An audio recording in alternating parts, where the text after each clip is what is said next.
Hi guys! So the Pretty Little Liars season 6 episode 1 trailer was released last week and I meant to do a video on it at the time. I really wanted to do a reacting to video on it, but I'm going to be honest, I just couldn't wait and I watched it and it was amazing. But I thought that I would do a kind of secondary reacting to it. I've seen it a few times but I'm just going to watch it again on camera just because I can't get enough of it, and then have a quick chat about it.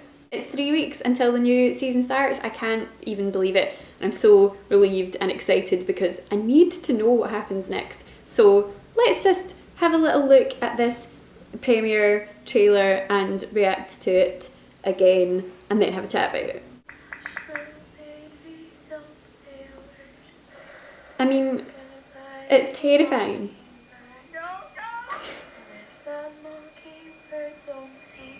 How long are they going to be trapped in here for? And how does Ali get there? Oh my god. What? Right, I mean...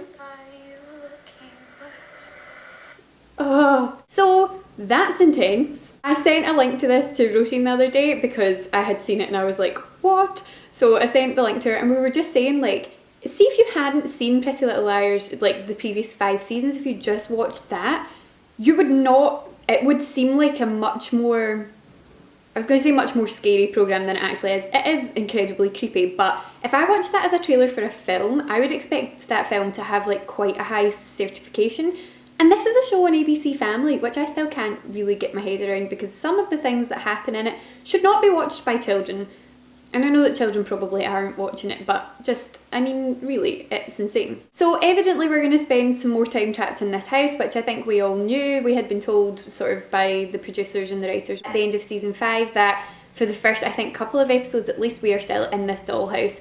And obviously Toby and the police are trying to track them down. I don't know, I think because by the end of season 5 we'd kind of established, not really, we still don't exactly know the situation with Charles, but we know that Charles is the person who's got them sort of held hostage here. I didn't expect it to be that terrifying. I felt like because the season 5 finale was so terrifying and everything kind of, well, as terrifying as Pretty Little Liars is going to get, but it was so creepy and so intense that I kind of felt like we'd gone through the scariest bit of being in the dollhouse. I felt like waking up in there, figuring out who Charles was, Spencer kind of being in that room and figuring all that out. I don't know, I felt like we'd been through like the most traumatic part of that.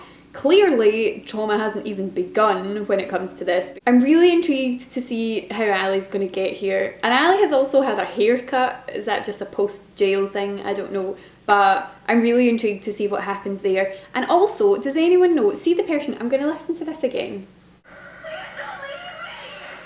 Right, see that person who screams, please don't leave me? Who is that? Because I can't decide if that is Mona or Ali or Hannah. Because I don't think it's Spencer, Aria or Emily. But I can't decide if it is Mona. I think